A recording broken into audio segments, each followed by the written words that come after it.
All right, let me get the music closed here. Sorry, I was working on various things and my engineer's not here, which I am always the engineer. So there you go. Working on some things that we need to get done and working away at it and trying to figure out why some things aren't working. So getting things moving, being thankful for the things that are working, and then frustrated by the things that are not working. I got one little thing that's not working. So in StreamYard, for some reason, comments are not working. So I can see them, I can't respond to them.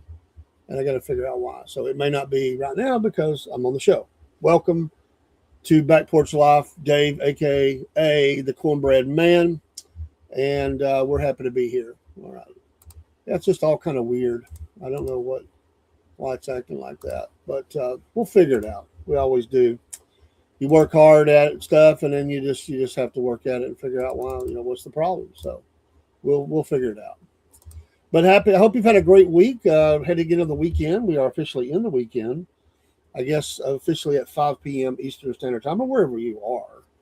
5 p.m. is kind of the official kickoff to the weekend.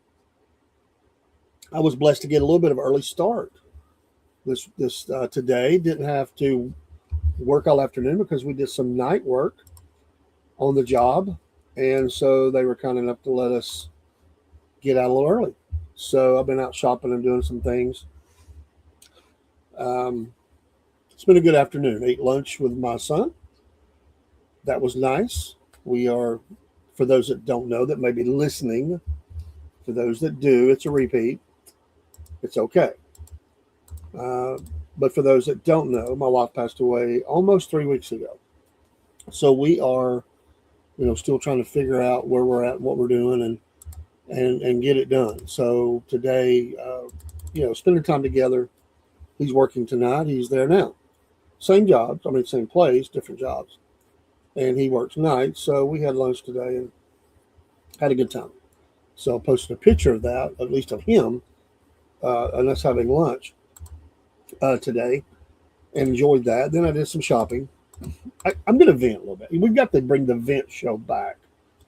I love the vent. We haven't done it in a number of weeks when things really started going off the rails. And I had to cancel some shows. I had to put that one on the shelf, not in the box, as I've said, but on the shelf.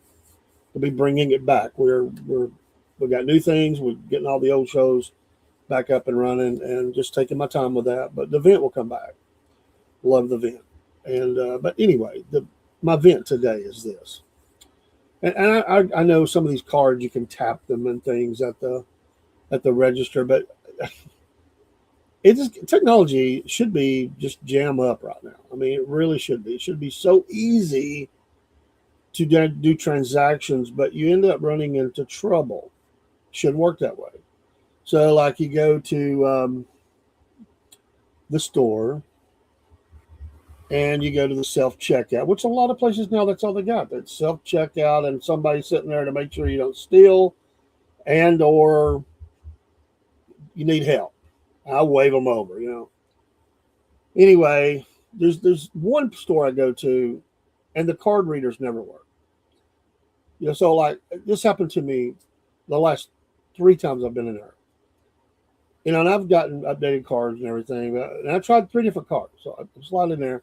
So the first time this happened, I slide the card in the card reader, and I'm like, okay, this ain't working. I tried a couple of cards, and I'm like, I was getting a little bit peaked. I try and calm, but with all the things I have going on leading up to the passing of my wife, you're just stressed out. You got a lot going on. I'm like, come on, I got to get going. And the lady comes over there and says, are you having trouble? And I'm like, oh, no, it's just wonderful. No, I didn't say that, but I said, yes, again. I did say that because I'd had trouble in that self-checkout before. I said, they don't like my cards. I've tried 3. So then they go get the folded paper, they just the cheap folded paper, and they stick it under the card and slide it in, and abracadabra, it works. I'm like, really? So I said, Joe, you need to get some new card readers. I mean, are we going to have to, bring some paper with us and fold it up? But, I didn't get mean with her, but I was thinking that, like, okay, thanks a lot for the help, and left. So I went in there the other day, Same thing. I'm thinking, I waved her over like, if, do I need to get the paper to put it? She goes, no, does your card tap? I'm thinking tap. It just kills me, these phrases. I'm thinking of tap. When I was growing up, tap was, beer on tap. Anyway, oh yeah, it taps. I get it. So she said, resets it. Well, tap. Just try the tap. So I did it. Guess what? You know what? It didn't work. So I'm like, this is getting a little ridiculous.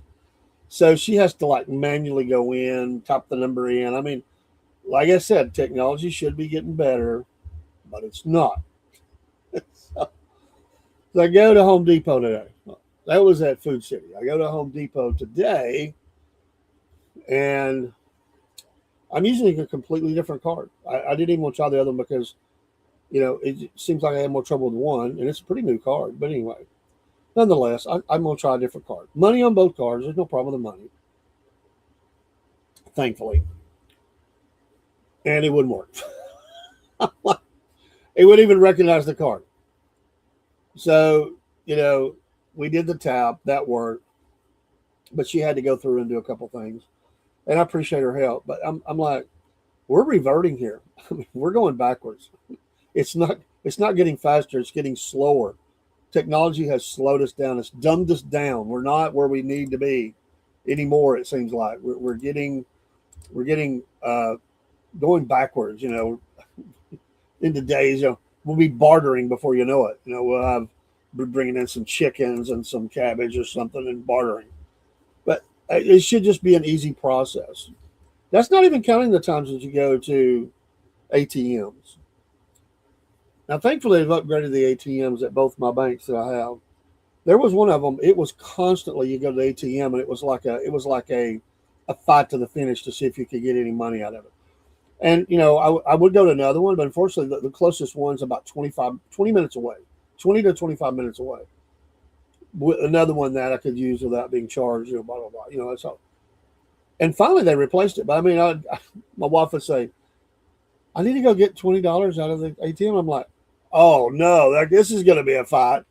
And it wouldn't recognize. It's just constant, and you get past one screen to another screen. Constantly, you'd be fighting this battle, and eventually, there were a couple times I'd drive off, but eventually, usually, you got the card or the money, and it took the card, and then you moved on, and the next time you'd forget, you'd pull up, and you'd go, "Oh man, this thing don't work right." It just shouldn't be this hard. It really shouldn't. And then you got the dingbats who I don't know with the newer cards if it works, but back in the day, I saw them one day. I reported it, but somebody had put the skimmer on there, to skim your numbers and stuff off. All the people that put, I saw it. I saw the cord hanging down. I'm like, nope, report it. But anyway, technology should be getting easier and easier, quicker, faster, and all that, and it just doesn't. So all this sci-fi stuff that people said, in 20 years or 30 years, we won't be driving the cars; it'll be driving for us, and they're trying that, and it doesn't work. It doesn't work. You have cars that are crashing. You have cars that don't work. And so it's not a perfected system. So anybody that thought it was going to be the Jetsons would be our life by now. Certainly even before now, but by now they were saying that uh, it's not that. It's not working. And now they're going to roll out on us. They're going to bring on the, Elon's got his army cyborgs or whatever the heck he's building. And, then we're going to be dealing with that. Because as prices are escalating and costs are up, and these places will have to go more automated to make it work because, people are, demanding top pay at a part-time, top job. And with the rising costs and everything it is, people are not going to pay you. They can't go too high. People just say, I'm not doing it. I mean, some people would, but not in the numbers you need to keep your business going. So now we're going to be dealing more. I mean, they already got a lot of it automated, but it's not all that. But, there's a day coming you're going to walk in a store, a restaurant, a fast food anyway, and it's just going to be, it's all going to be automated. There might be one dude running around going, oh, yeah, you need help? He just makes sure that you're not taking stuff or things like that. So, yeah. Oh, yeah. I mean, they are Watchmen. I mean, the Skynet Matrix is what they're building. with the robots, they got data centers. But I can't stop it, but it's coming. But it's going to be like what was the old movie Yul Brynner? Things are going haywire, and he's trying to kill, the Yul Brynner character. They're trying to kill the dudes and all that. And it's like the cowboy. They're crossing through different scenes of time for that resort. And he goes haywire, and they can't stop him. I mean, that's what's going to happen. I mean, they're going to have it's going to get really bad. Hey, Dusty, how you doing, buddy? Hello to you. I can't respond on they've like locked me out. I don't know. I'm gonna have to find out what's going on. I can see your chat. I can put them on stage, but I can't top into the chat. I can in Rumble. I cannot in the other and all the others. I cannot in StreamYard. I know not why. It's acting goofy. Anyway, I do see you, brother mine. But yeah. They say an AI video uses 2 to 4 liters of water in the process. I wouldn't doubt it. It's all energy. I mean, everything that is anything, everything is energy. Whatever that energy is. If they could harness the energy that is it within even plant life, if they could harness that energy. There are scientists that tell you if we could harness that energy, this is a God thing. If they could find a way to harness that energy, we would not have any problems with power across the world. And the power that equates to running a microwave on high for an hour. Yeah. Oh, hey, Desi. Yeah, you can. I was in here trying to work out some stuff. I'll have to copy and give me a minute. But I was trying to figure out a couple things while I was going live. That's why I played extra music. And we're now on Substack, and I was making sure that the feed was in where it was needed to be and all that. So I took my time with it. But yeah, we'll get you in. But yeah, I mean, there's so much energy, and of course, it's wanting to be a pain in the rear end and make me punch my code in again while I'm live on the air. Oh, for an engineer. When I was doing my podcast or for ministry, me, Biscuit Boy, back in the day, we had another friend named Jason. We all worked together, and he was our engineer. It was so nice. It was so nice. I don't do that. Okay, hold on. But he would come in, and he didn't want to be live or anything. So he would do the engineer for us, and it was great. He was awesome at it. And I really enjoyed that. One of these days I'll get one. So I'm having to do all this stuff while I'm talking. So, and of course it's again technology. Whenever they blip the power or something, or about once every 30 days, I have to reset. I don't have to reset, but I have to go in and punch all of my passwords in again for everything except one media site, and I mean everything. I'm having to do some of that now with Facebook. It's ridiculous. I mean, that's because people are trying to, steal your stuff. I mean, that's what it is. I'm almost there. Hang on, Kimosabi. Not now. Okay, I think I'm back. I think. But yeah, I mean, if you could harness, they say a blade of grass. If you could harness the energy in a blade of grass, I mean, you could power cities because it's just we don't have an ability to do that. But we know it's there. Like I said, we know God is amazing. God is awesome. Don't forget our Substack. You see the QR code on the screen. Scan there. Join. You can do the free subscribe. Always be able to do that. We do have other levels that you can join that are pay. The cheapest one is $5 a month. Right now, we don't have anything that is behind the paywall, but we will. We are working towards that, working out the kinks, making sure we understand everything, and we'll do that. Here comes the dynamic duo, the one, the only, D&D. How is Desi? Or at least D. We got D. We don't have D&D. We got D. He's coming. Well, he'll be around. He's slow, you know. He's probably picking Yeah, those, I know. he's probably picking up those boots that he leaves on the floor, you know. He has the boots on right now. Oh, the boots are on, so I got you. Yeah, yeah. He's I watching. love Nikola Tesla, by the way. I like studying about him. Um, so yeah, I mean, I get it that they see it and all that, but um, they have not produced that in a way that we're using, but it is there. I mean that energy, all everything that have, I mean anything, not even living things, just anything that we have, it's all energy, all of it. It's amazing. There he is, with the hat on backwards. What is that? I don't know. Is that like 1988 or something? Look or something. The hat on backwards. No. It really. See, I first started seeing that in about 80s. It was an 80s thing. Well, I mean, it might have happened before, but I can tell you, my high school when guys started doing that there, unless you were a baseball player, you know, they get away because they call it rally cap or something. But everybody else is like, hey, dude, turn your cap around and don't do the duck bill. We got all them people want to do the duck bill now. You got to have the curve on that cap. You got to curve that down.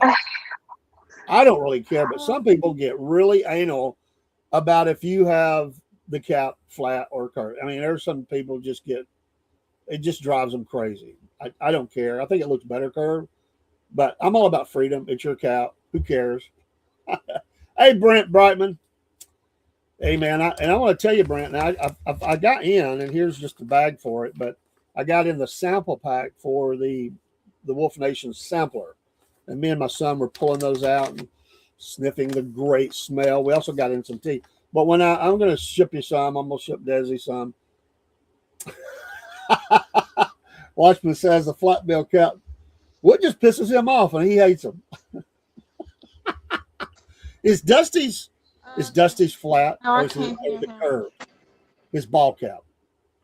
Bust on him right now. Hold on, give us a minute. Oh, he's trying to get the curve in it right now before he comes on the air here. That was a bit. I saw. Oh, we lost him. They're like, we got to drop. We got to get that cap curved. I think she hit the wrong button. They'll be back in a second. Casey Pooch. How you say that? Pooch. Designed a car that gets 100 miles a gallon. Yes, I did know that. I don't remember how to say that name, but I do know that. There's all kinds of things like that. Okay, they're back. They're back. Sorry. I know you hit the wrong button. No, I tried to put my earbuds in, and his wasn't working, so I just disconnected it. Hello, Angry Conservative 1981, a legend in Rumble streaming, a legend from the great state of Alabama. Your cap does have a little curve. Good job, Dusty. Good job. We appreciate everybody rating from the Angry Conservative, helping us with some chats. I needed a few. Thank you for that. You have probably put me over the top with all that. You are awesome. I think you was in a game the other day, AC, and I came in, but y'all were really busy trying to figure out the game. So I've been trying to find your stream so I could come in and say, hey, my life's been, heck. And I don't know if you knew, AC, that my wife passed away like almost 3 weeks ago. So I just let you know, brother. I thank you, though, for everybody dropping in. And I'll make sure that I've followed everybody. I think a lot of these great folks from your stream I have followed. I'm checking now. I'm almost certain I have followed them. If I have not, I found one. I did not. Mrs. Twinkle Toes, I have gave you a follow. You deserve that because you are awesome. And awesome people always get a follow. And I'm pretty sure I got everybody else. So thank y'all so much. Thank you for that. She's been sick for a while. She had a 2-lot strokes like in late 24. We didn't know it. Things started going downhill. Quick summary here. Her voice started going. We didn't know why. She was feeling fine. Other than that, for our age, feeling fine and all that. Well, then we were at a restaurant one night, like a Chinese buffet we like to go to, and my granddaughter said, Nanny's on the floor. And she face planted. We don't know exactly what caused it, Really, it was a miracle it didn't kill her, to be honest. But she did have a little bit of a brain bleed. We went to the hospital. She went to rehab, came home, was really doing pretty good, but she just kept going downhill. Early March, she spent about 4 or 5 days in the hospital. I said, something don't look right on that Monday, took her. And when she come out, the end of that first week of March, and then we were really 24/7 care for her, me, my sister, and my son, mainly with another young lady that helped us. It was a blessing. And on April 26th, Sunday afternoon at 4:49, official 40:40. Actually, she was in the arms of Jesus by 4:30. I'll say that because they had to go to the hospital officially announce it. So on the death certificate it says 4:49. It was not 4:49, but that's what they put. So we were married for 42 years on April 3rd, and then April 26th, she went home to be with Jesus. Amen. I appreciate all of you. Thank you so much. I took a little break from streaming a little bit. I've been coming back slowly, building up. She would want me to continue going on. She was always behind the scenes, always supported everything we did. She did so much for this, so much so that I could be on the air. I mean, she ran errands. She bought supplies for the podcast. I mean, even in her, days that we were, even on, like, I didn't stream that Sunday at all, but Saturday or Sunday. I might have did it early Saturday. I think I did the early Saturday. Then I didn't stream and just spent a lot of time with her. And I'm glad I did. I didn't do anything. I didn't leave the house. I stayed right there. And then, we didn't expect it. I'll tell you that we did not expect that then. So prayers for my sons, my grandchildren, friends, and family. And on Facebook, I'll tell people this. And a lot of you don't have Facebook, but I know I don't do it everywhere. She did Facebook, so I kind of honor her. On Facebook, I do a daily My Life with Lenny. Her name was Lynn, middle name, and I called her Lenny. So My Life with Lenny. I do a daily, like a 1-minute read and people have asked me to keep doing it because I'm telling stories they've never heard. And they're all positive and funny and cute and blessing and make you cry and all that good stuff. But people like me do it. So, thank you for that. Yeah, 42 years is beautiful. And there you go. 19. There you go. Just stick it out. It's a blessing. Everybody has a little rough spot here and there. See these two on screen. They're going to be getting married. They're going to figure all that out as they go. But you know what? There's just nothing like. It's nothing like being able to look back after all them years and see all the wonderful things that God's done through you with your marriage. The children you have, the grandchildren you have, and just how you can bless people. And it's really amazing. But there's no easiness to it. It's awesome. Yeah, it is right. I like that song. And I know some of you can't see the chats. This is Rumble, and I appreciate all of our Rumble friends. But yeah, it's not easy. 36 years, awesome. Yes, 36 years. That is awesome. And you've been married a long time when you can just look at each other. You don't have to speak a word. You know what you're thinking. It's great in crowded situations where you need to say something, but you don't need everybody to say it. You say it with your eyes and a look. And everybody understands the look when you're mad, but this is when you don't even have a look. You just know.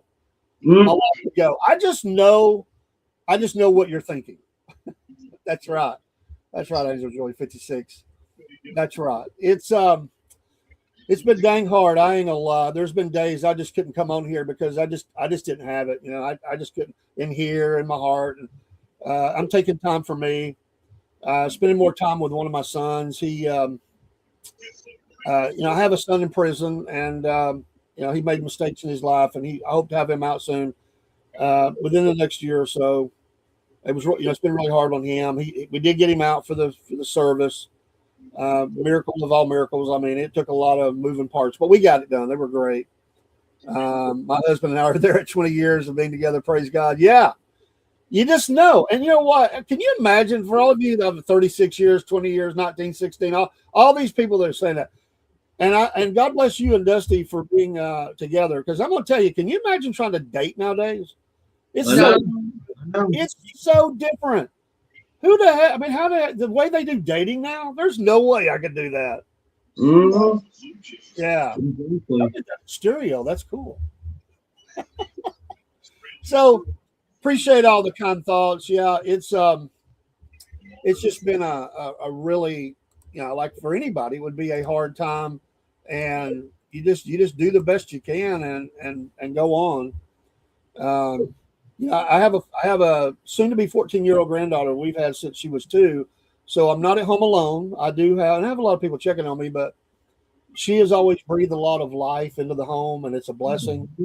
And we have we have a lot of fun together, and we're kind of encouraging each other. So on those days I need a little lifting up, she's just bringing that joy and laughter. And then sometimes she's up in the middle of the night. My granddaughter has her meltdowns at weird times. Like I've seen her in the middle of the night just sitting in a chair crying. Like 3 o'clock in the morning.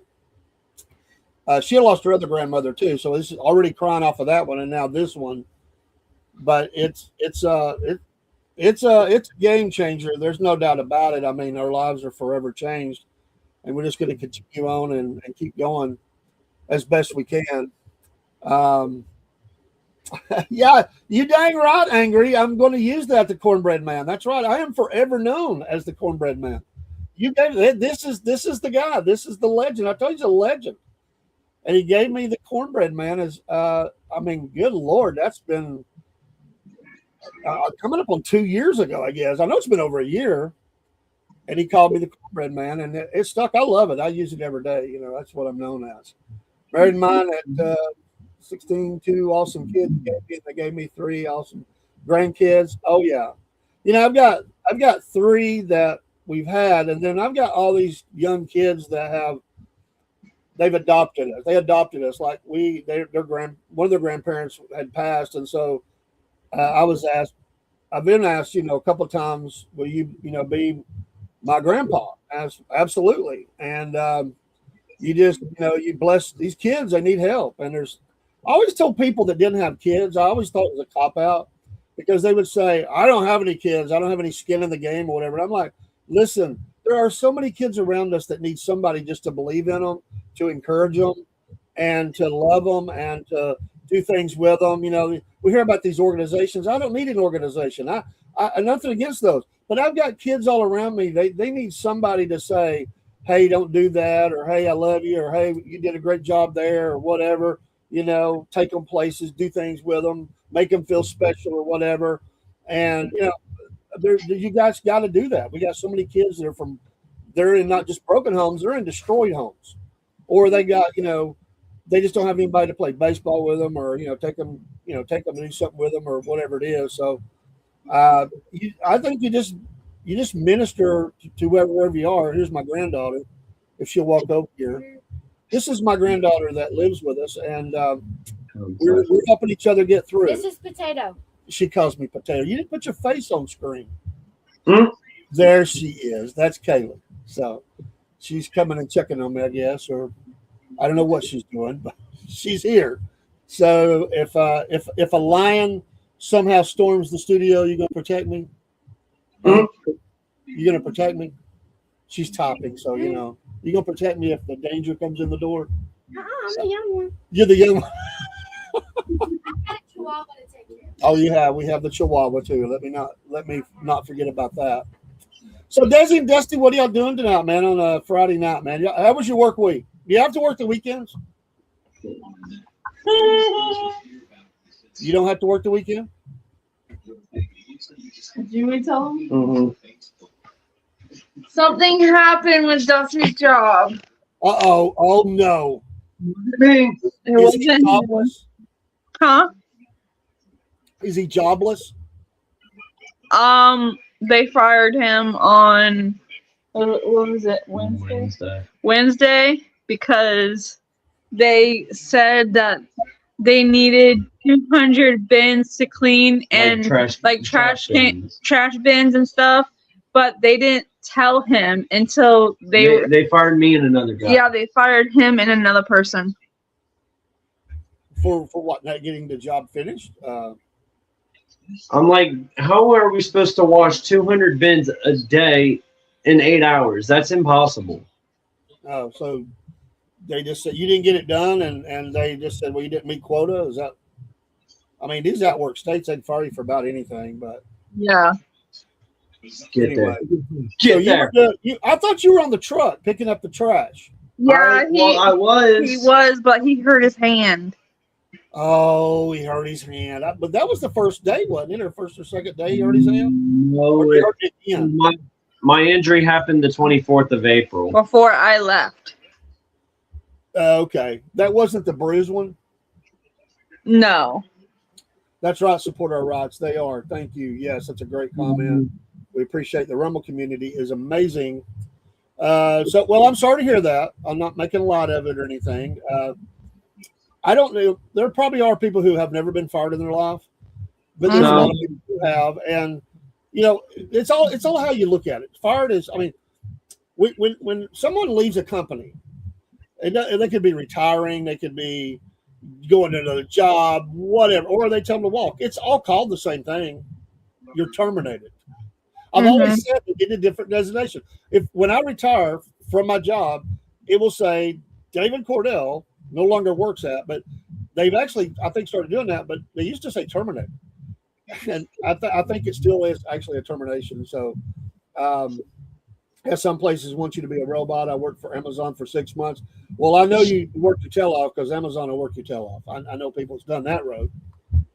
So there's other jobs out there. I guess I would say that there's other jobs. So I went to O'Reilly's and here in Lancaster, and I got that job again. Oh, back at O'Reilly's. Yep. Well, I don't know what it paid versus that, but here's what I would say, just from an outsider. Well, we're family, but not having been there, not knowing you for years and years, I would say you'd probably enjoy working at O'Reilly's more than you'd enjoy emptying trash anyway, because you've raced cars and black car parts and stuff and all that. I won't have to worry about working outside in the rain either when it rains. There you go. Stinky garbage getting all over you, slipping off the truck. I worked for Amazon when they weren't paying good, but I cried my eyes out every day on my way home. I hated it. I have known people to do that, and that is miserable to have to work like that. Like you just every day sucks the life out of you, but you do it because you have responsibilities at home, but eventually that has to end. You just can't keep going like that on a sucky job like that. You just have to get something, Hey, we get one shot through this life. I said in one of the things that I said, I'm not going to name the company. I don't care to, but I'm just for sake of now, I'm not going to. I'm going to have a story about them later. They actually they're not in our country anymore. They were horrible. My wife, when we first married, she didn't work. I did all the working, believe it or not. And she just home wife, worked at home, the kids. I love that, I wanted my kids to have that. I didn't want her to have to work. It's nowadays it's like they're sucking the world out of us, our funds and everything, take the money from us. And you hear this unless you wait to really get money. It takes two is what you always hear now. But anyway, my wife wanted to work so bad. She didn't have a license when we first got married. She just never got them. She'd have me take her by this job every week. And this happened for probably a year. She'd go in, check on her application, or fill out a new one for you. She wanted to work there. She had dedicated and said, I will work here. And I think they gave her the job just to get her to quit coming by all the time. She worked there for 22 years. The company moved at one point into the next state, but within range of us going. It wasn't that far. They got a better deal, a land deal. You know how they do that. They got tax break, moved across the state line. And so she had to get her license in. She did that. I was real proud of her. I taught her to drive. She finally had to or lose the job. She worked there. But let me tell you about this job. This job had a horrible safety record. Every worker there, except my wife. Now, my wife had some other ailments that came up, but every worker there at one point had carpal tunnel. Shoulders were shot. It really broke my wife down she worked there for 22 years. And let me tell you what they did. So she got the trigger thumbs. You ever have, I don't know the official name, but you're like your thumb locks in place. Well, I'd seen my wife on the side of the bed crying her eyes out with that. We finally got those fixed, and she still wanted to work there, and she kept going in. Well, they were a union job, and what they did is they broke the union by hiring in a bunch of people. And I'll just be honest, I don't know if they were legal or not. I don't. I believe that they might have not have been, because this goes back a number of years. Some of them might have been, but some of them were not. And they told those people basically kind of off to the side, like if we get numbers in here, and you vote against vote the union out. We'll get rid of all the older workers, and they won't be here. You'll get all their jobs. That's horrible, and that's what they did. Then they screwed all these people over. Well, then all the ones that thought they were going to do good there, they screwed all those people over because once they just finished this thing out as much as they could, they shut the company down and moved it to Mexico. I say good riddance.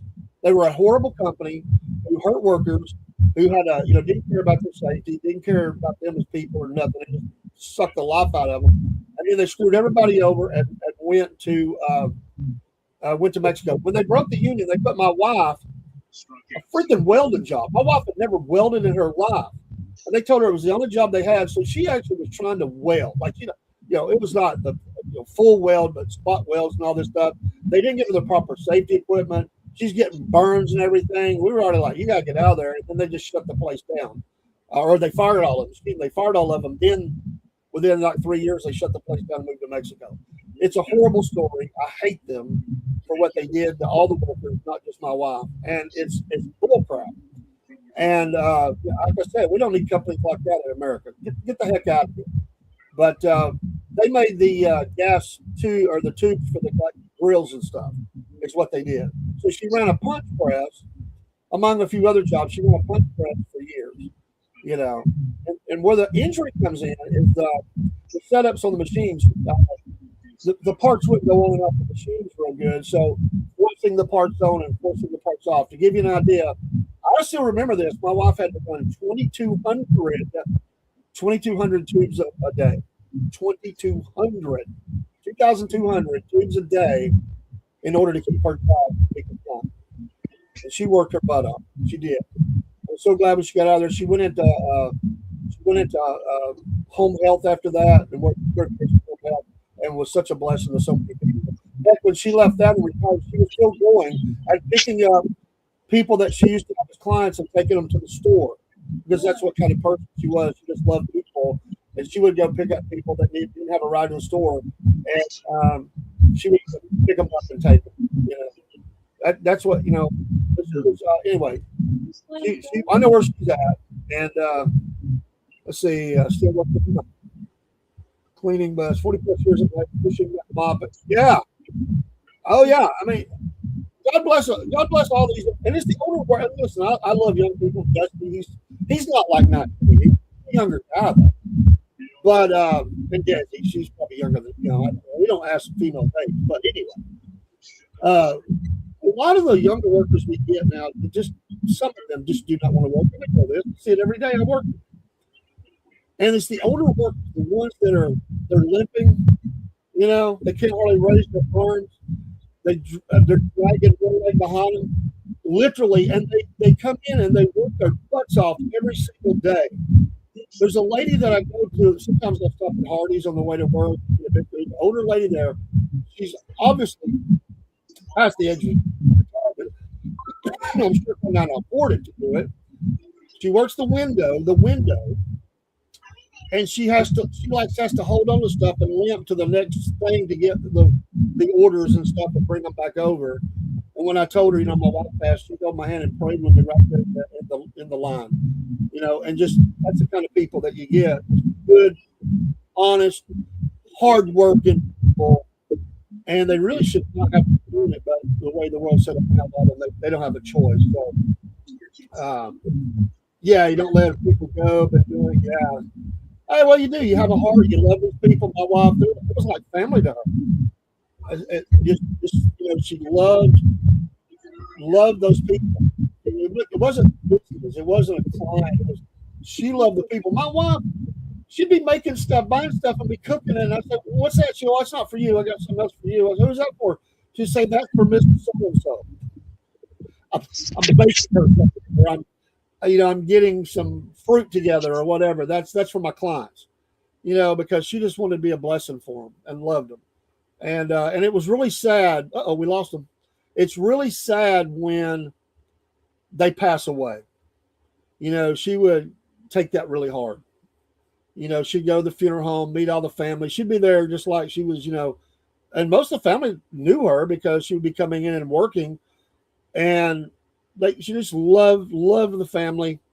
And it was devastating. And now people are finding out she's passed, and that's what, when I used to do memory care, or not memory care, but I would preach at assisted living homes, and the ones I went to specialized in dementia, Alzheimer's, all that. And these, it was always sad because I don't think I ever had anybody that lasted more than 9 months. So everybody you met that was new, you could talk to them in the beginning up until about 6 months max.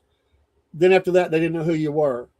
And then they'd either be dead or they would go to the floor where they take them where they're in the really bad shape.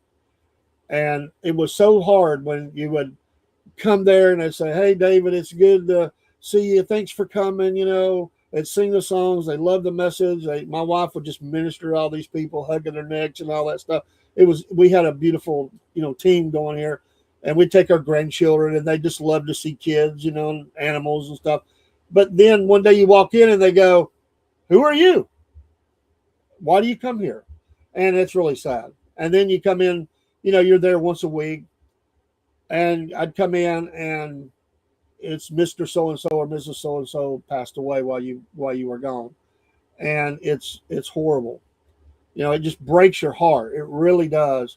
And you feel like you gave them something at the end. I did want to tell you a quick story though. I was at this one assisted living home, and the family were in a different, religion. I don't do religion, but different religion.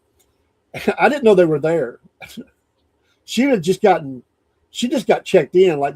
This is an expensive one. I mean, their minimum cost, I think, was, oh my gosh, $16,000 a month or something. And that's probably 30 now.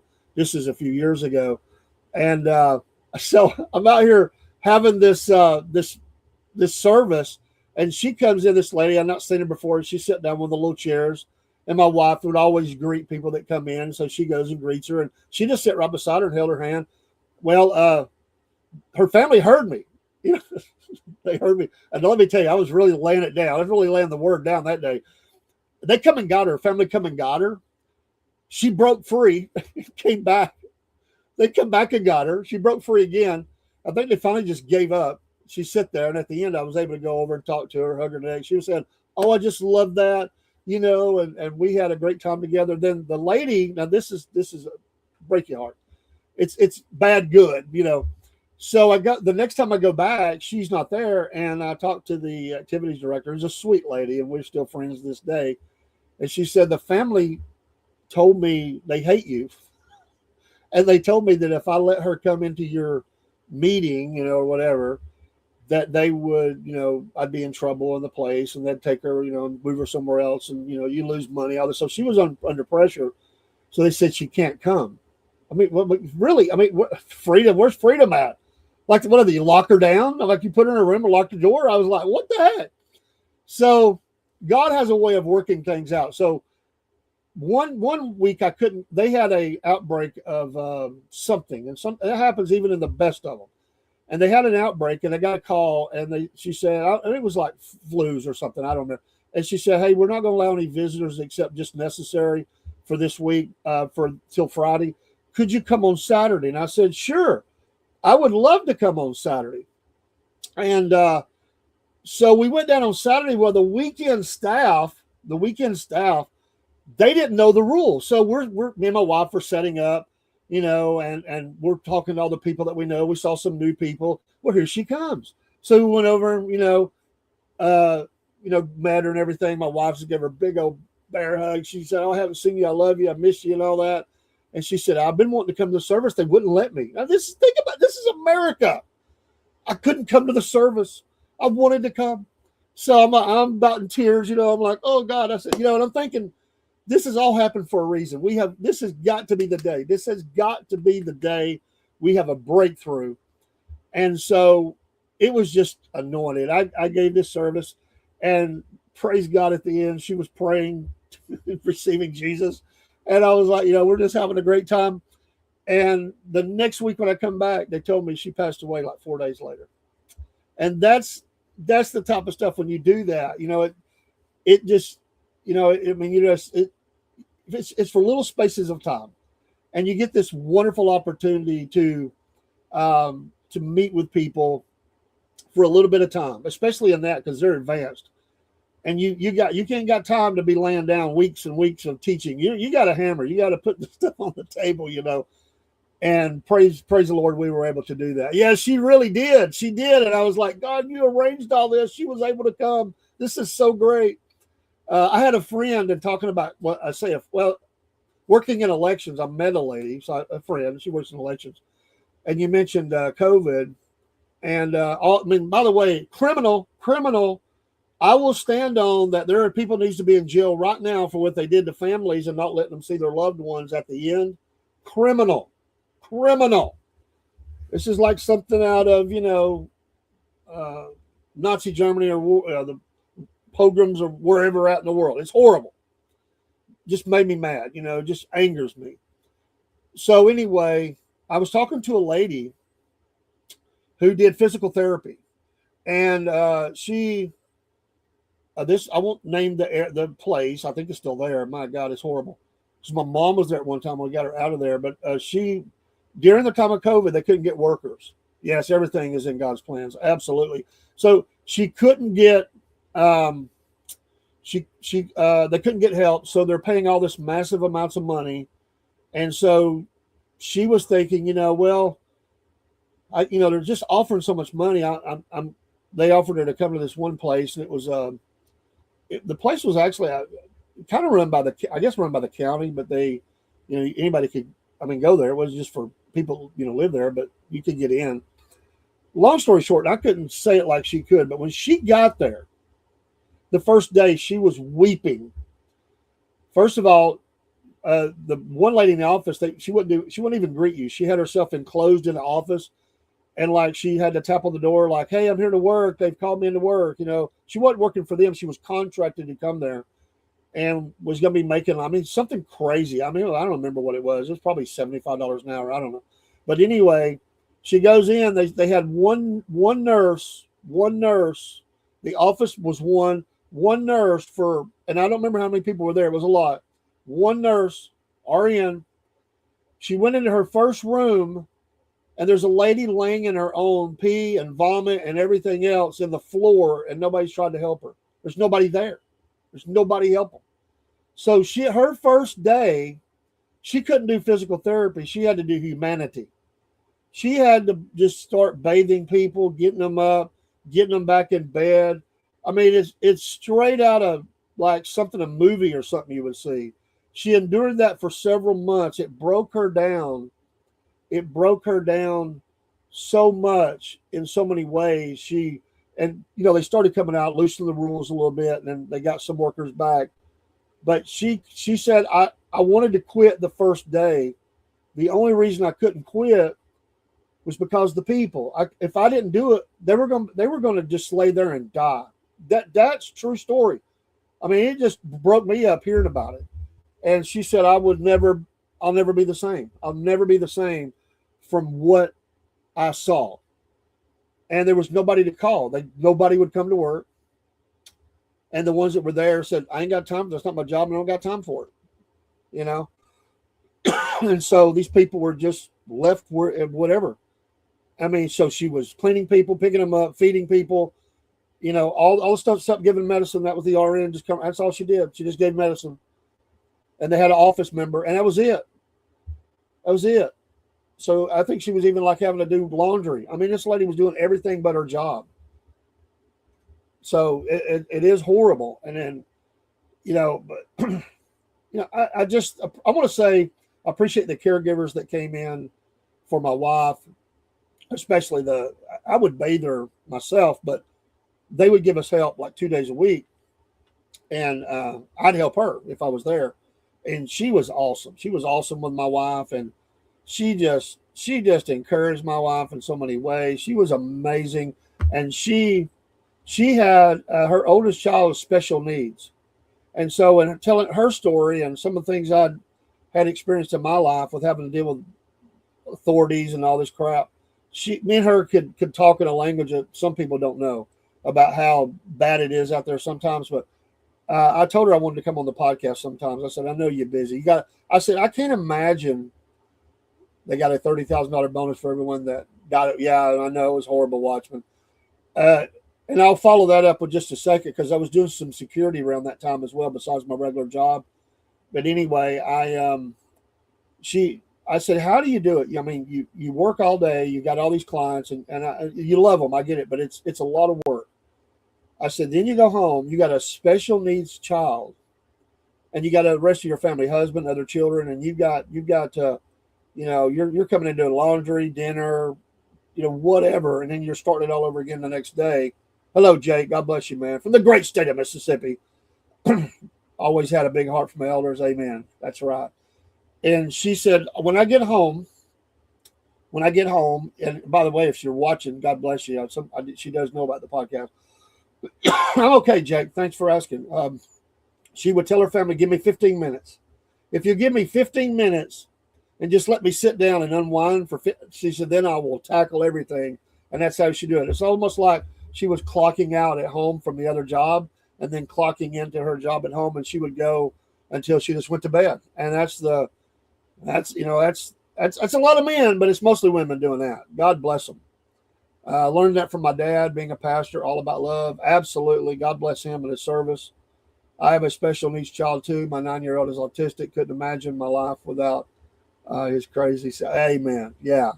Oh, she loves her child. I think that her child was, I want to say she was probably 12 to 15 by now, but I can't remember exactly.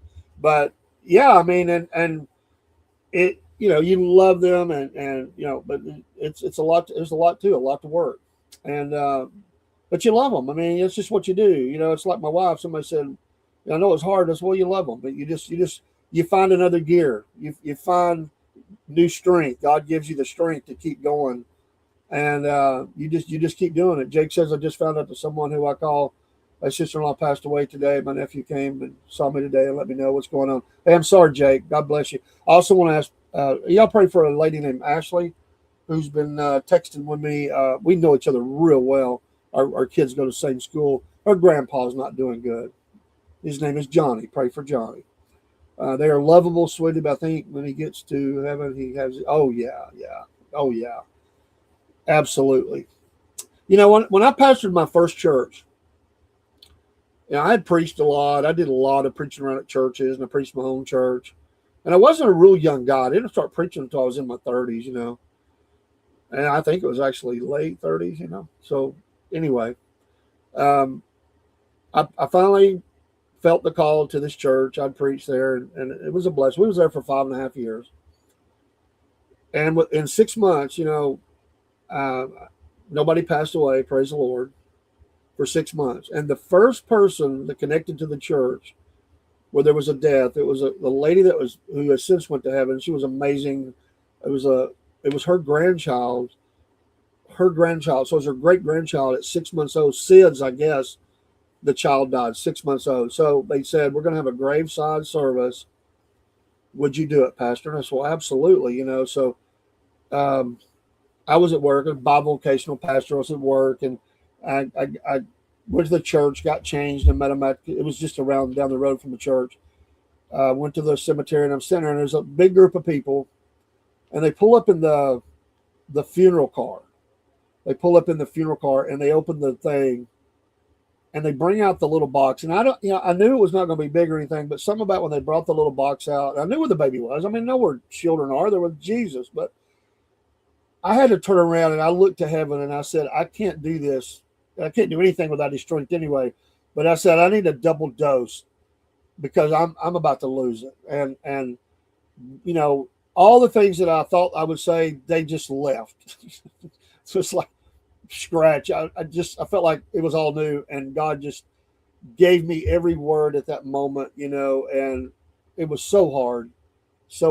And you just do what you do.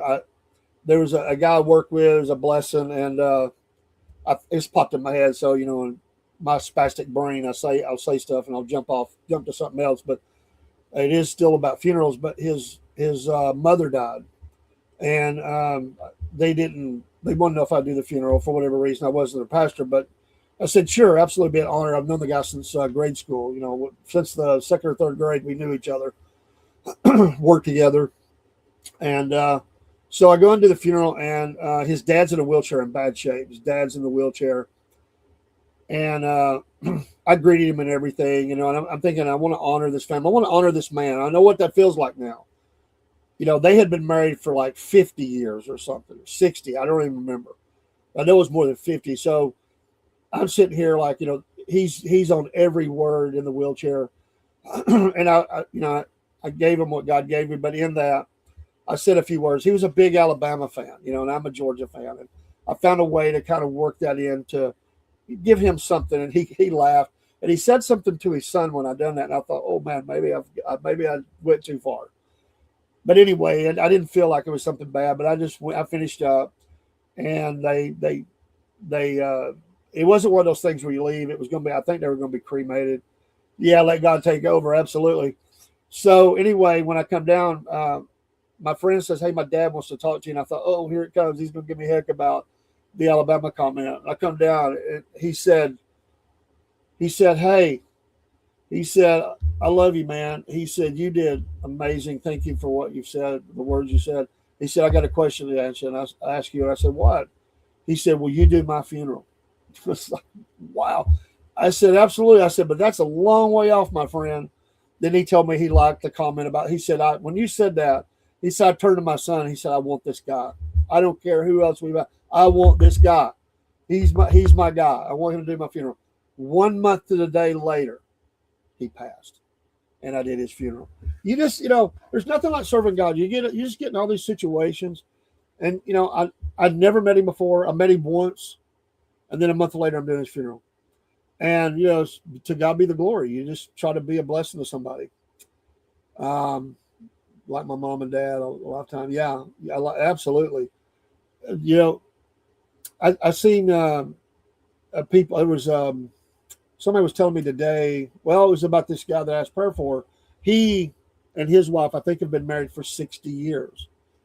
He was he's a veteran, was in the Air Force and all that, and she's still living, and she's obviously going through a tough time right now, and it's hard. This life is full of sin, and it's hard to let go, and we know what's on. We know in whom we've believed, and we know where we're going, and we know the promises. We know all that stuff. If we know our Bible, and we know. But I am a Georgia peach, raised and born right here. Amen. Northwest. Yeah, I'm near Fort Oglethorpe. I'm right tucked in between there and Rossville. But it just flies by. When I look back and I think, when we first got married, we were so young. And I think, it just seems like an eternity, like you're going to be, if you live. And one day you look up and you go, wow, it's been 20 years already. 30 years and 40 years. We redid our vows at, we missed the 25, so we did it at 30. We did it at 30. And my wife was real low key. She didn't like a big crowd of stuff. She would go sit in the crowd. She didn't like a crowd staring at her. So we did, when we got married, we just went and got married. And when we redid our vows, we just did it beside a little river in a place we like to go vacation. And it was just our immediate family and the preacher and his wife and their child. Nobody else. That's what she wanted. She said, I just don't want a big crowd. So my wife was never into the big wedding or anything like that. She'd loved them. She'd go to them, cry, and oh, it was beautiful. But she never wanted that for herself. Because I asked her, I said, I feel bad. Like, should we do that now? And when we do our vows? And she said, oh, no, I don't want that.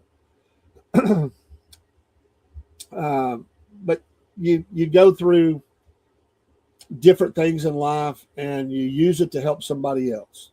I mean, I think that's one of the reasons why we go through so much. Not just because it is because of sin, it is because of a lot of things, maybe our own doings or whatever. But all those experiences, we'll be able to help somebody else, and we'll be able to tell.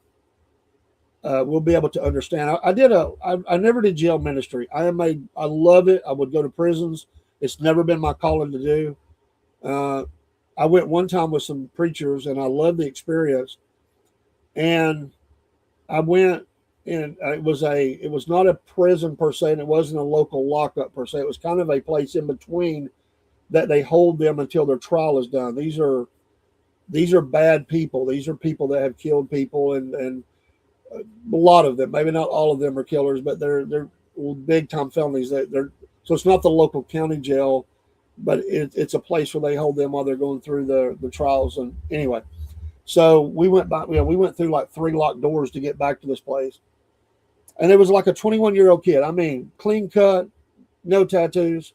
He looked like the guy playing, riding his bike down the road or playing basketball in his driveway. And he was real respectful. Yes, sir. No, sir. And we were all talking to each other, different inmates and stuff. We sung and we preached, and then we just met people. I wasn't a preacher then, but I was helping them sing and amening them along. And anyway, I was talking to this young guy, and I said, hey, listen, when you get out, his family, he knew about church. He knew everything. I said, well, just find you a good church, and just get back out. He said these words. He said, if I get out. So I didn't ask no questions. I said, well, no matter where you're at, you can serve God. The cells do not stop God from coming in. So, Paul and Silas, I reminded him, and he was real respectful. So I didn't find out until I got out of there. And it was a group of young men, and they went to rob a drug dealer for the money and the drugs, I guess. And it was a resistance, and he was the trigger man that sent the bullet into a person and killed them. Now I'm telling you, as I've talked to this young man, if he had not told me, or if they hadn't told me, I would have never known that he was involved in anything like that. He looked as clean cut as any kid that was sitting on the church pew. I'm telling you, he got involved with some bad stuff, and it cost him. But he was so respectful. Yes, sir. No, sir. God bless you. Thank you for coming. He didn't try to, finagle any kind of help or anything. He just said, hey, pray for me. And I haven't went to court yet, so absolutely. I've always thought about, wondered where he's at today, because that's been a good many years ago. And I'm wondering if he was able to live a life of value in jail and help other people and maybe get out and be that. So I don't know. Your dad gave you the name Angel Joy. My mom said the first time he held me, he gave me a kiss on my forehead and called me Angel Joy. He never called me by my name. That's awesome. That's a great story. I've been putting up pictures. I don't even know if I still have them, but people sent me pictures. I don't know if it'll show on screen. You can get a kick out of seeing me. I look pretty rough as a skinny young 21-year-old or 22. I might have been. I was probably not 22 yet. I'm trying to remember, but anyway, I'll show you a picture of me, my wife, and my oldest son, he's 40 now. And some people sent me these pictures. It was from their collection. It was my brother, actually, I believe, who did it. And it brought back a lot of memories for me. They find it.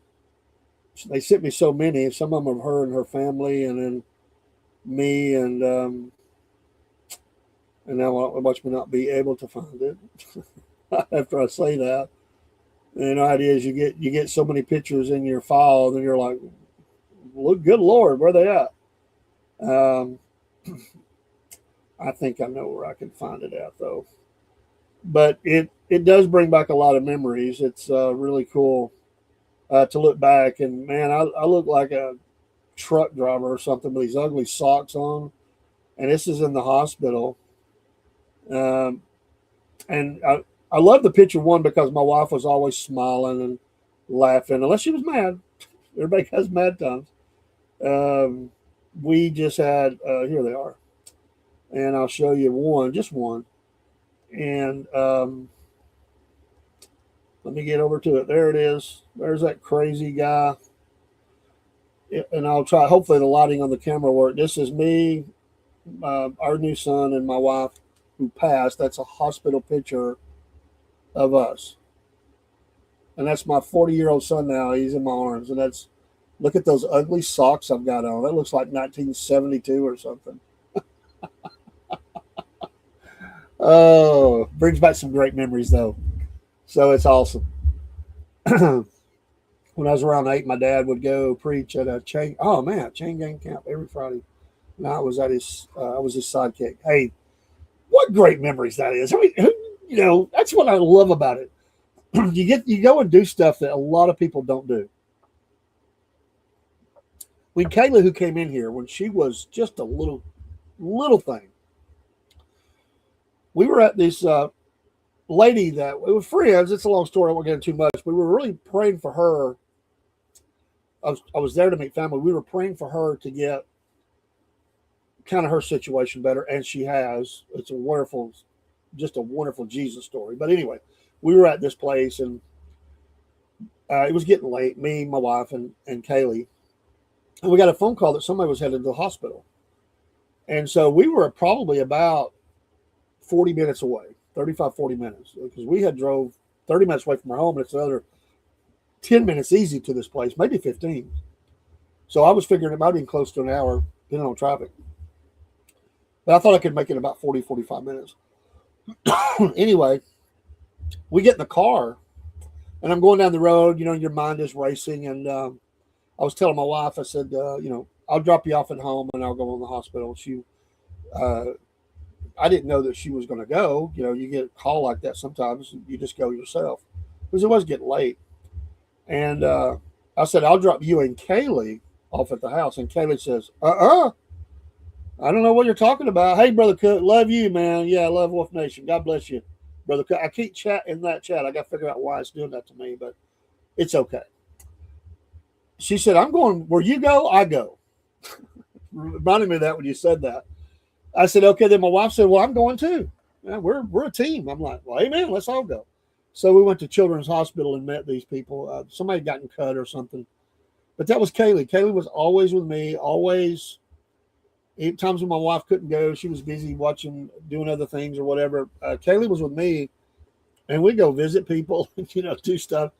And she was just always right there. And that's, you said that sidekick, that reminded me of that, because it kind of reminded, that.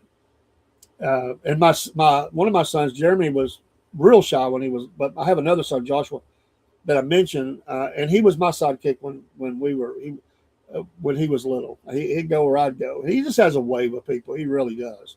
Oh my gosh, it was great to watch him work a room. I mean, really, I'm so genuine and talking to people, and he's just amazing like that. God just gave him a gift. But there's just nothing like going to into these situations, and they're hard sometimes. But see, no matter what you're seeing, your kids are seeing, or your grandkids are seeing, and you're seeing prayers answered, and you're seeing people get right with God. And it's just, I miss the days that you could just go in the hospital and kind of go room to room. That was in Canton, Georgia. I was scared at first. Well, I bet. Absolutely. I mean, that's not something normal, the chain gang, but you go, you trust your dad. It's like, okay, I'm hanging on to his hand or his pants or something, and let's go. And you go into those things. I used to preach. I was telling somebody this the other day. My wife, let me tell you, my wife was a scaredy cat in some ways. Like if we pulled up at somebody's house and it was dark, she ain't going to the porch and knocking on the door. She was always afraid there was going to be something spooky in the night. Some big dog, some wild creature, whatever. She'd say, I'm not going up. I'd say, hey, why don't you just slip on up or knock on the door? And I'll say, she's like, are you crazy? I'm not getting out of the car. I'd mess with her like that. But this same lady that wouldn't do that, me and a friend of mine, he got a lead on, I don't even know how he got it now, but we would go downtown, and you talk about a pitiful situation. It's a HUD project. Whenever government gets involved with something, it just always sucks. Anyway, but what we got to do was a blessing. It was a HUD project, very dangerous. There were some wonderful people there. There was also a lot of bad people. I mean, bad people. They had security that kept the front doors locked in this place until you had to be let in or out. And they're armed. It's that kind of downtown. And we would go down there, and the old ball, it's a very historic old hotel they turned into a HUD project. It was a famous hotel in town, but it's just dumped city, I guess it still is. The grand ballroom was beautiful, but you couldn't go in there because the ceiling was falling in. It was starting to fall. So we set up a church service right outside of there, and it was a decent little area. So you go in, check it, they let you in, check in with the guard. You go up the elevator, down one of the halls, and you'd go to the activities room is what it was, and we would preach there. And black and white, they think was in change, yeah. And we never had more than 7 people to come. Sometimes it'd be 3 to 5, but we always had somebody to come to the service. And I worked every other week I could go. So he would go when I couldn't go, and he would go when I could be there unless something came up. So we'd go down there together. But on the weeks that I had to work, my wife would take our 2 small kids, and she would go down there to support the preacher, who we're all friends with, have been for 30 plus years, whatever it is. And people said, "Are you crazy for letting your wife go down there?" I said, "Well, one, I don't let my wife go anywhere. My wife goes where she wants. And number 2, my wife will tell you that God has his hand on her, and she has no fear. And I'll tell you, this lady wouldn't walk up the door in the dark, knock on anybody's door. She would go down there at night, park on the street. You always had to park 2 or 3 blocks away, walk down, passing all kinds of different kind of characters and stuff, go up in this place. And even the guards there would tell her, like, we are so worried about you coming down here with the kids and stuff. And she would say, I'm on a mission for God. I'd say, well, we can't argue with that, but we're worried, And anyway, she would go down there. We never had one problem. Not one problem. And those are great memories. Just great memories of going down there. We took some of those people. We took them on outings. We took them to cookouts at the church. We just did a lot of stuff with those folks. And I don't know if all of them are in heaven now, but I'd say some of them are. But I want to tell you one story from down there that really, it ripped my heart out. There was a lady that brought a guy to the service once. Only time I ever saw him. And he was Space Cadet City. He did so much drugs, his brain was gone. I mean, really was gone. And he said he came with a basketball. And he was just how messed up he was. All he wanted to talk about was Michael Jordan and basketball. I think he thought he was Michael Jordan, to be honest. That's how Space Cadet he was. But she said, I want you to pray for him. I thought she meant for his condition. She said, no, he's got to go. He's got to go to court Tuesday. He's in a custody. Him and his wife are separated or divorced. And he's trying to get visitation rights to his son that are not, nobody there. And I'm sitting here going, alone? Like, is that what you're saying? Yeah. Because right now it's supervised, and he wants to be, and they're going to bring the kid here to this place. That's where he lived. I was thinking, oh my God. And I'm sitting here. I'm going to tell you what my prayer was: don't let the child come. This is in Chattanooga, back in the late 90s, early 2000s. I can't remember. Anyway, the judge granted it on Tuesday for the next day or whatever it was. I don't remember if it was the next day or 2 days after. He got custody or, visitation that he could take her for. I think it was a girl, could take her for, I don't remember if it was overnight, but he had unsupervised visitation to the HUD project place I'm telling you about. And he drowned that kid in the bathtub. And I heard about it on the news. When that happened, the news was all over, and they were showing pictures of this guy. And I went, my God, that's the guy that came to the service. I called my friend up. I said, check the news out. And we just hit our knees and was praying. I mean, it was so horrible. And even back then, I mean, I'm telling you, how could a judge stand in front of a guy like that and let that happen? How? This guy could not carry on a coherent sentence.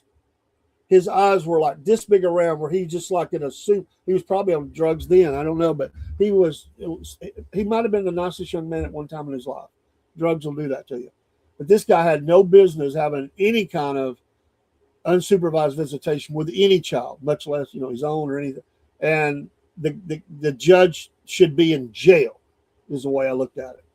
I know they can't always know what's going to happen, but if you're so stupid that you can't look at a guy, and to me, the child comes first. You have to do that. If you cannot let realize that the child is not in a good situation here, then you need to step down off the bench. You're done. I mean, come on. But like I said, this guy may have been salt of the earth before the drugs. I get it. That's a different person. That animal or that demon, it turns them into all kinds of stuff. You know, I get it. Yeah, drugs will change people entirely. It will. So I'm saying I saw the after product. And it broke my heart. I mean, I prayed for him, but I was thinking, no, don't let this child go be with this guy. And the lady was a nice lady. She was really a good spiritual lady and all that. She was just trying to minister to him. And to her, I don't know why, she just couldn't see it. Sometimes you can be in a situation, maybe you're too close to it and you just don't, either you refuse to see it or you just so close you don't see, and you're just all trying to help somebody. Sometimes we got to realize we may be on the wrong side, on the wrong team, but we just got so close and to help people. I've seen that happen too.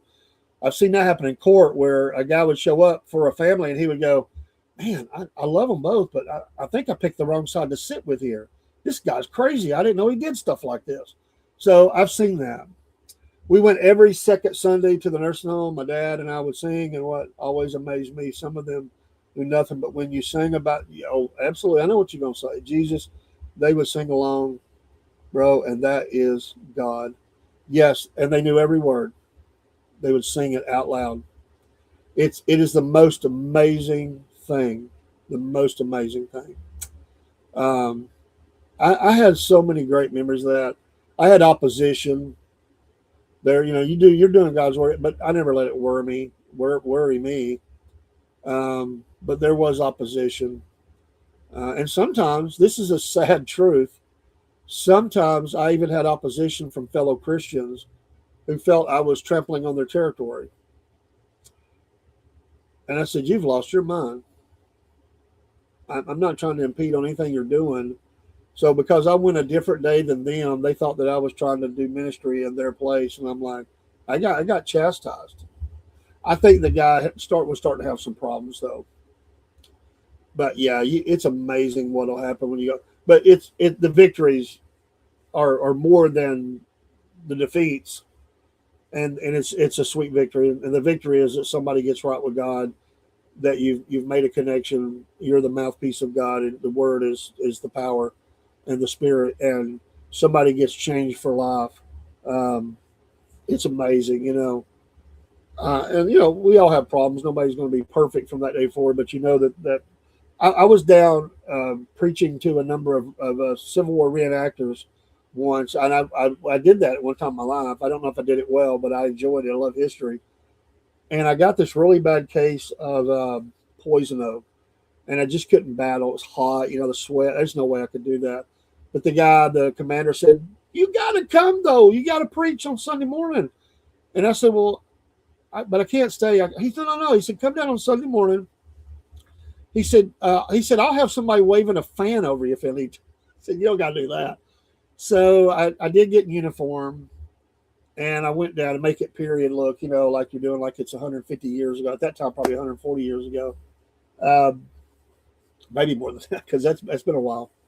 And I had all these people in front of me that were from everything from unbelievers to certain, denominations, Calvinists, and to me, I'm not saying yay, nay to any of that. I'm just saying it was all different backgrounds. And I preached on what it is to be a good soldier for Jesus Christ. And I just felt like these guys, some of them ex-military, but they would get that. Like and it did. God just blessed it. And I had all these people come up to me and they would say, we're probably going to agree on a whole lot, on doctrine and stuff. But they would say, man, I enjoyed that. And, I love the sermon. And anyway, I'm shaking hands, and the commander says, Dave, and he comes and grabs me. He goes, you got to help. And I said, what? He goes, there's a guy over here. He needs Jesus, and he's just bawling. It was a lot of people. And we went down in the woods, man. It was like something out of, 1800s, We go down in the woods away from everybody, and, we started talking, and he's poured out his heart. He's just like, I'm not ready to meet God, and we just got on our knees right there in that woods in little over Saca, Georgia. And he met Jesus there. That's there's nothing like it. It's all God's work. I didn't do nothing. I just showed up and did what God had me to do. God just His Spirit came down. You just I got involved in so many different things. Sometimes I would wonder, like, I can't do any of them really well, but I got a lot of opportunities to do stuff. And I always told the Lord when I rededicated my life, because there was a time in my life I didn't serve the Lord, sadly, but transparent. Yeah, I messed up in my life in our younger years. I never didn't like God or anything. I just got lazy with it, but rededicated my life.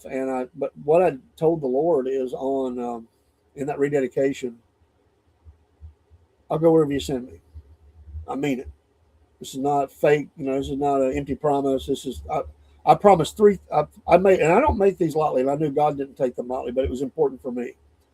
So I made the vow. You don't better to not make the vow and break it. Anyway, I made the vow. Three things I promised the Lord that day.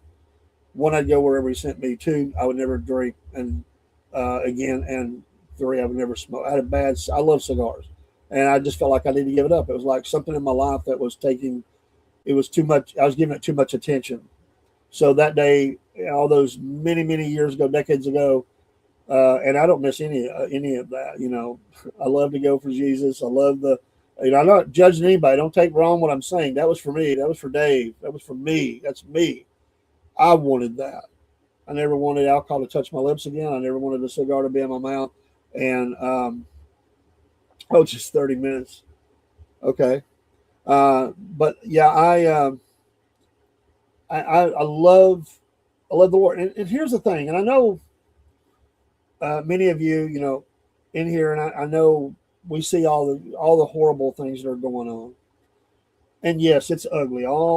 We could list 50 things right now. You could list them, and we'd all probably know each and every one of them. We might learn one or two we didn't know. There's a lot of crap going on. There's a lot of evil going on. I'm not saying it is important to recognize. It is important to tell people. It is important. But you know what? I like to share more.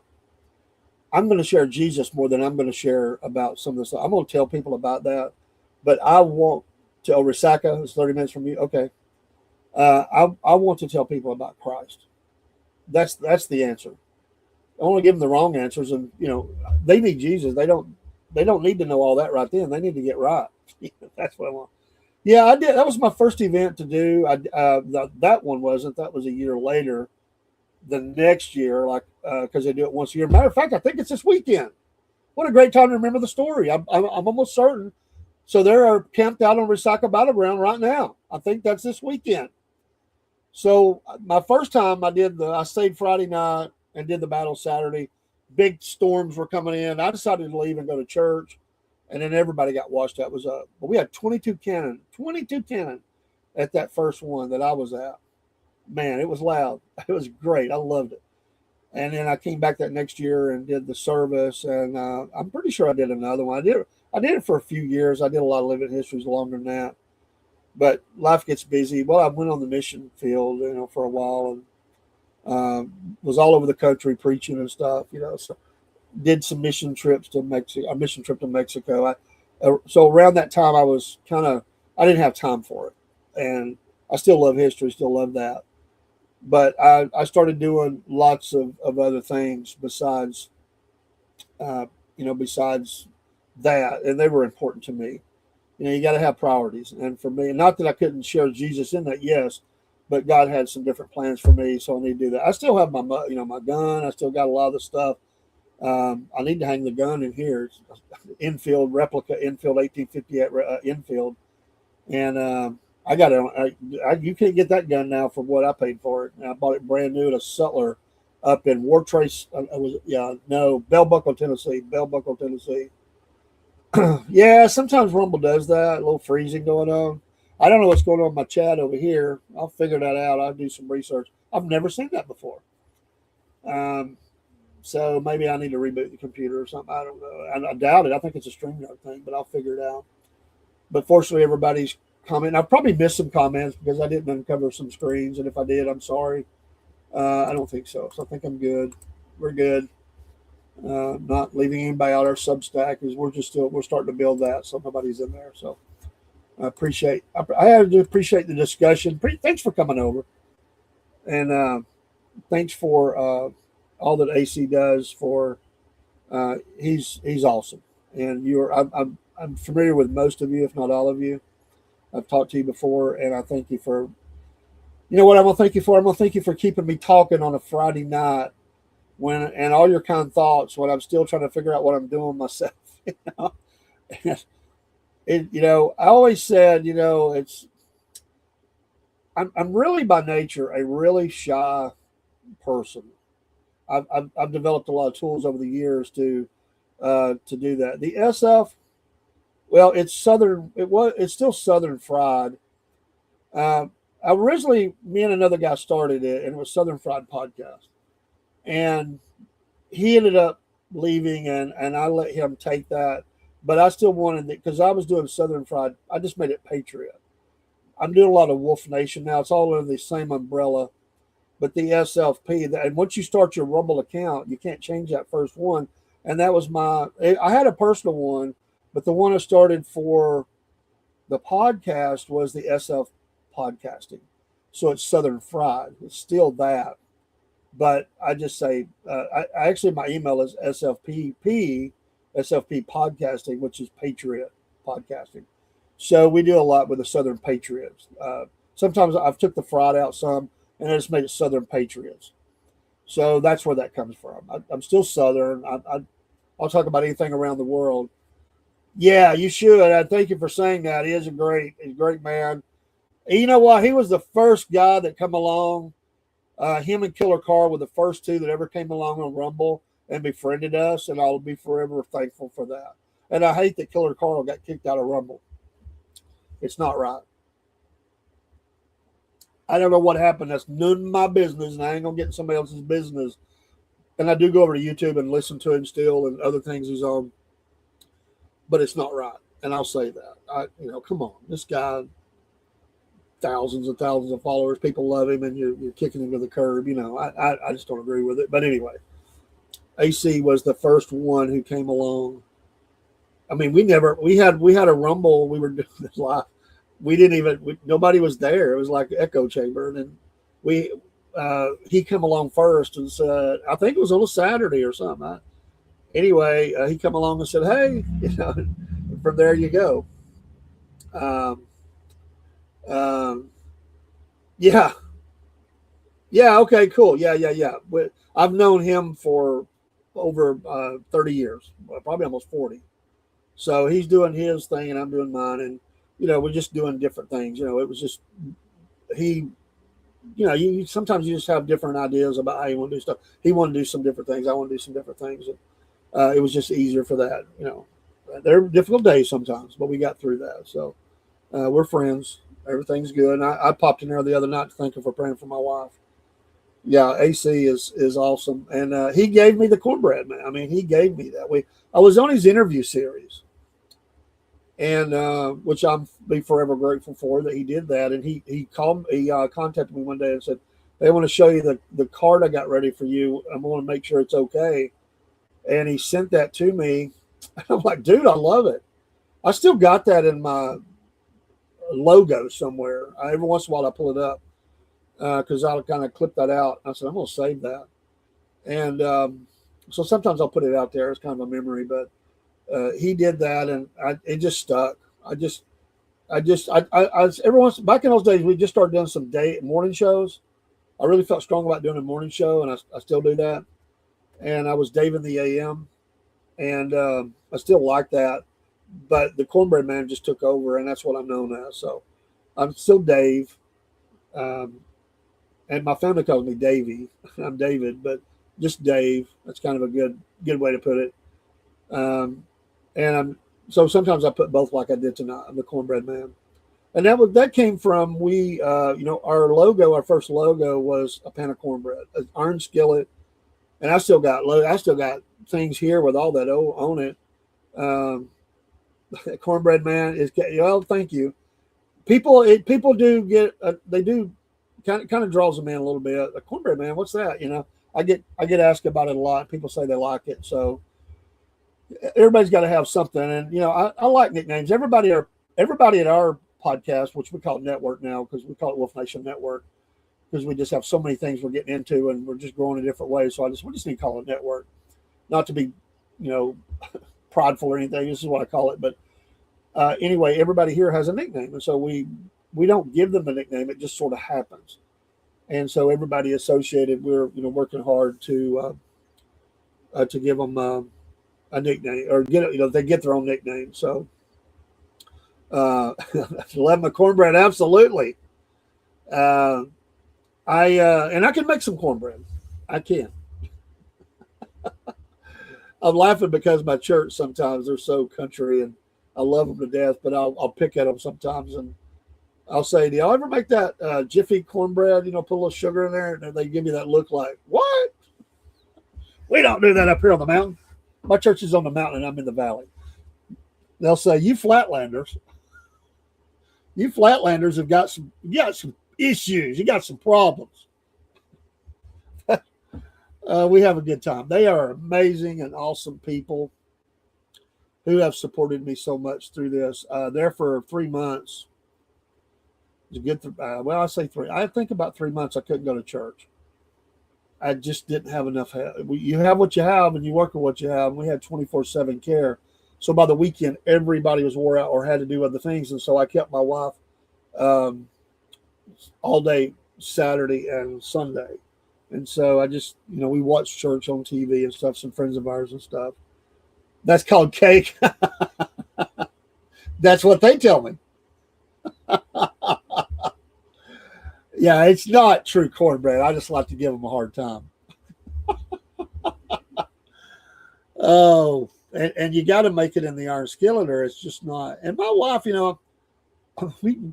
obviously came from 2 different families. And I think my mom made it a little, it was slightly different, but nothing major. It was just a little bit different way my wife did it with the grease. And so I make it like my wife did. Sometimes, as I told you, her wrist and everything she lost all strength in her arms. She couldn't pick up heavy things. Really wasn't supposed to because she had some surgery. So, like if we had a pan of cornbread in the oven, she would say, "Hey, I need you to take the cornbread out."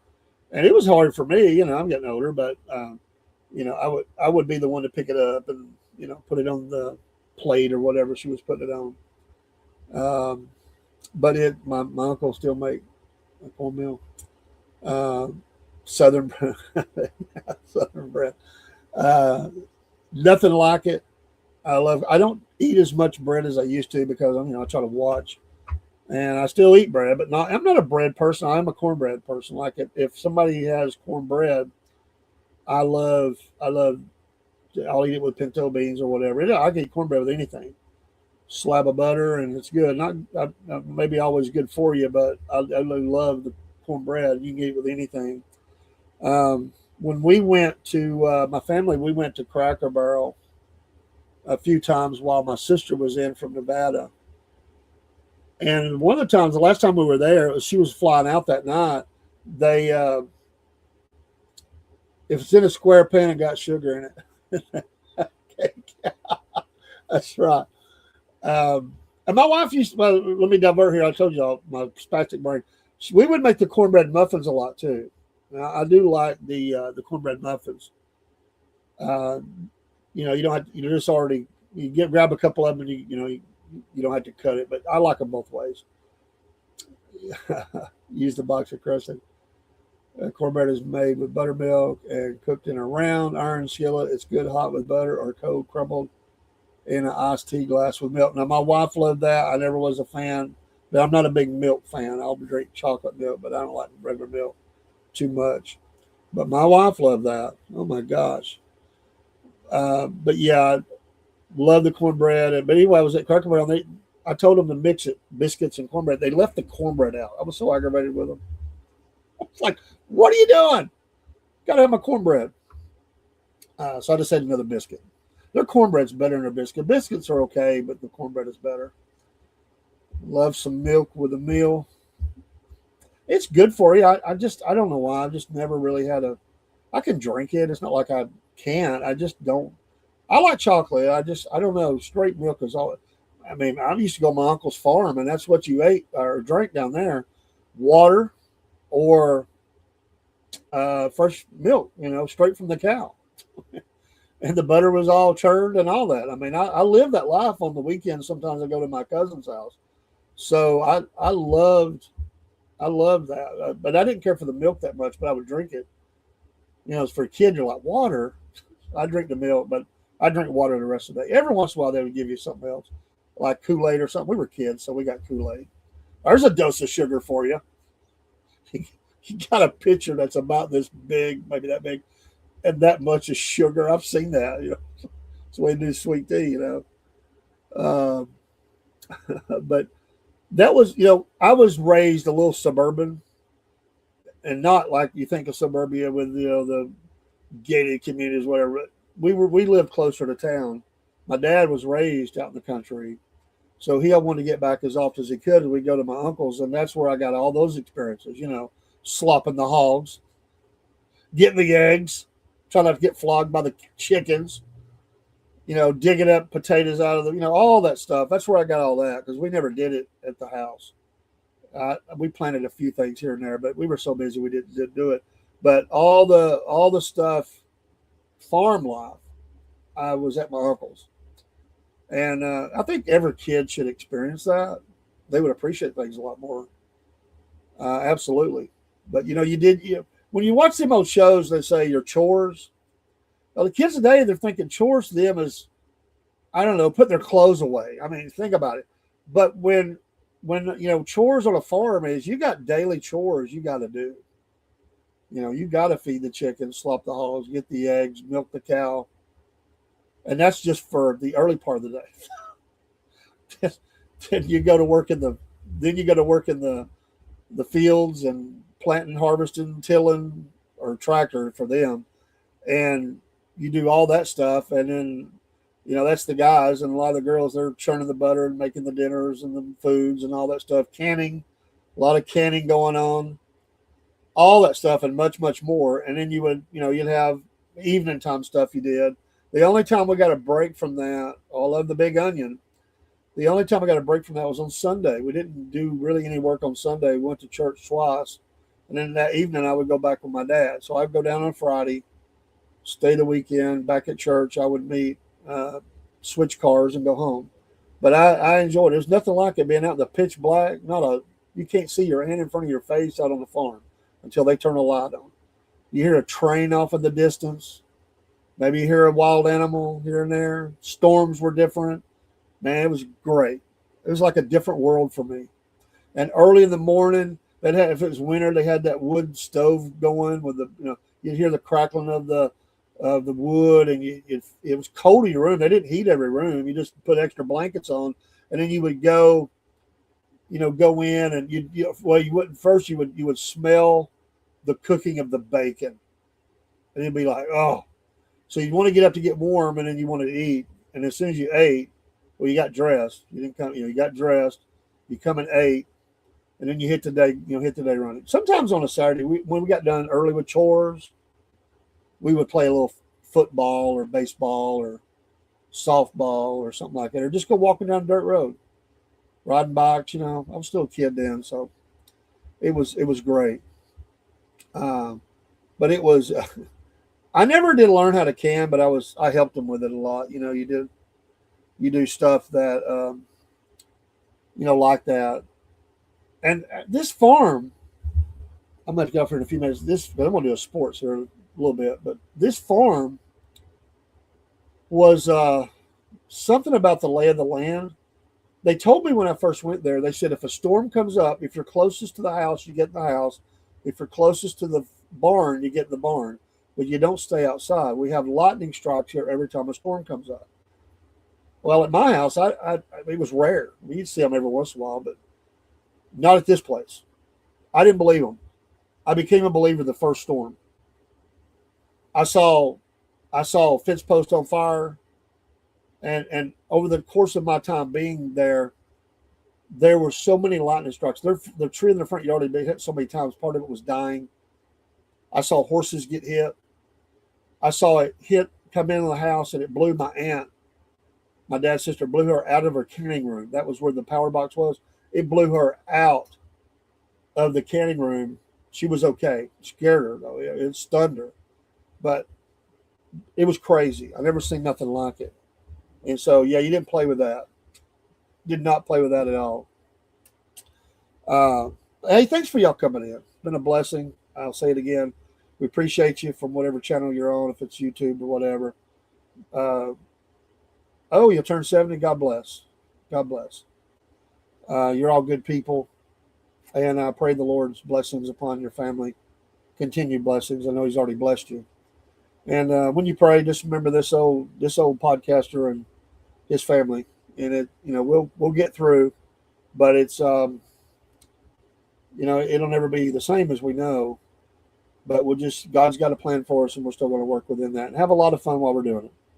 You got to have laughter, you got to have fun, and you just keep going for Jesus, and that's what we're going to do. I want to every show for as long as I'm here will be every show is going to be dedicated to my wife. Because, like I said, she did so much to help with the podcast. Thank you so much. Thank you for those. We appreciate them. And I'm in turn praying for other people as well. And we have good days and hard days and in between days. And somebody, I'm going to say this and I'm going to go. Somebody told me they're going to send me a poem. They haven't sent it yet, I don't think. But it described grief as waves on the ocean. Some waves are big and some waves are small. But when the waves continue to come. And I think that's a good analogy. No matter how long someone's, well, thank you. No matter, for saying that, because it's true. No matter how long it's been since someone's died, you miss them. So sometimes that wave is small. You just think of the good things. It may be the anniversary of their death or a special anniversary, whatever it was. It might be a big wave. It might be a big wave where that day you just can't do life. You gotta just cuddle up with a good book or a cup of coffee and not go out and meet the world. I get it. And I feel those waves have been coming in. That's what it feels like. It feels like different sizes of waves coming in. And it's funny is the wave can come in almost without warning, the big wave. Like you think I've got this, I'm handling it, and all of a sudden something happens and you just kind of lose it. So where we never grow old and live forever. Hallelujah. Amen. I can't wait. I cannot wait. This is my last thing to say. I was thinking the other day, and you can never imagine it. And I was thinking, what my wife's first moments in heaven were like. Oh my gosh, that'll give you a shot ground right there. And it's a good thought for me. It doesn't make me tear up or anything. It's a great thought, and I kind of hold on to that. And we will see them again. Amen. She loved the Lord. And was a hard worker in the church and doing whatever was asked for. She wasn't a person to stand up in front of the crowd and sing. She'd sing with me. She was a little nervous about it. She was shy. But she'd go in that choir and sing. And we'll see her again. Hey, y'all have a blessed night. Take care. I'll play a little. I'll tell you what, in honor of praising the Lord, I'm going to play a name and pray. Because this really needs to be played because it describes everything that we're talking about. And because of this, let me find it. I move all these songs around and I think, where's that song at? There it is. And it's simply that Jesus is alive and He is. Take care and God bless. I may be back with a sports show here in a few minutes. Happy Friday. Have a great weekend. In the morning, Cornbread, Man and Biscuit Boy morning show will be on. Maybe First Light. First Light's a new kind of a devotional type thing that I'm doing. And it's called First Light. And the First Light on Saturdays will be extended. Through the week, it's 10 to 15 minutes tops. And it's just me and guests who are talking about the Lord and Scripture and how it affects us. What time? In the morning, the first light would be at 7. And then our show will be at 8:30. So 7 o'clock, first light. If I'm not on, it'd be like 3 after or something. But first light, and then Cornbread Man and Biscuit Boy in the morning. But we'll be talking about Jesus in the morning at 7. And y'all have a great night. God bless. Jesus is alive. Amen. Yes, Eastern. Thank you for clarifying that. 7 Eastern. God bless. Get the phone play. should play. Is it playing? There it is. Yeah. He I have a didn't song. lay a for it. headstone in the garden. He didn't dig a hole and pile the dirt. He didn't take his sandals or his tunic. They were laying there beside where he was hurt. And Jesus is alive. He didn't stay inside. And he'll come back someday for those he left behind. There were two disciples running to the graveyard, but they didn't find the body they had laid. It was folded up inside the empty linen that they wrapped him in to carry him away. And Jesus is alive. He didn't stay inside. And he'll come back someday for those he left behind.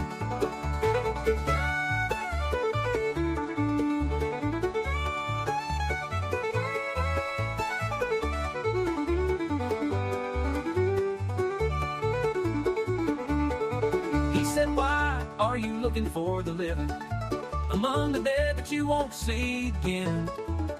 'Cause the grave is gonna be the same as Jesus, 'cause he died, but then he rose again. And Jesus is alive. He didn't stay inside. And he'll come back someday for those he left behind.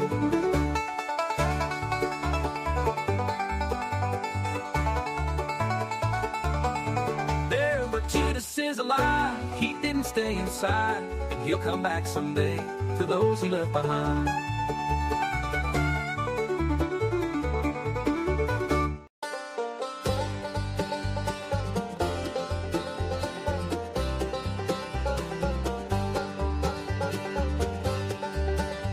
It's hard to be a good man, I know that.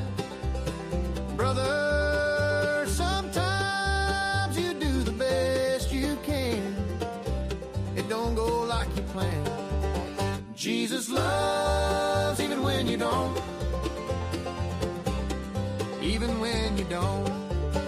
Jesus loves even when you don't. Even when you don't. A heart full of hatred is full of fire and burning up your patience, and it'll burn you up for good. Jesus loves even when you don't. Even when you don't. Jesus loves even when you don't.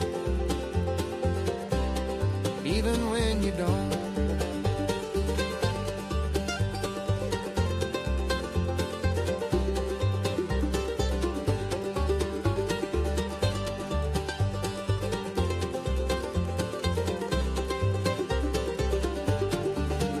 Even when you cuss out a stranger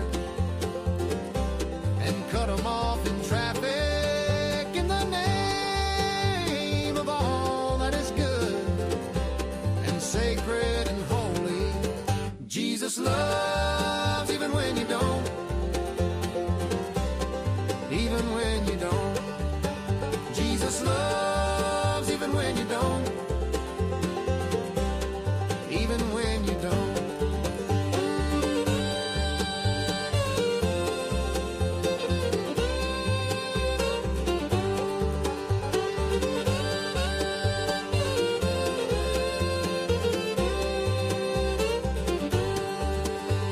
And when you think that your soul is in danger from a long lost memory, or your buddy just won't change, Jesus loves even when you don't.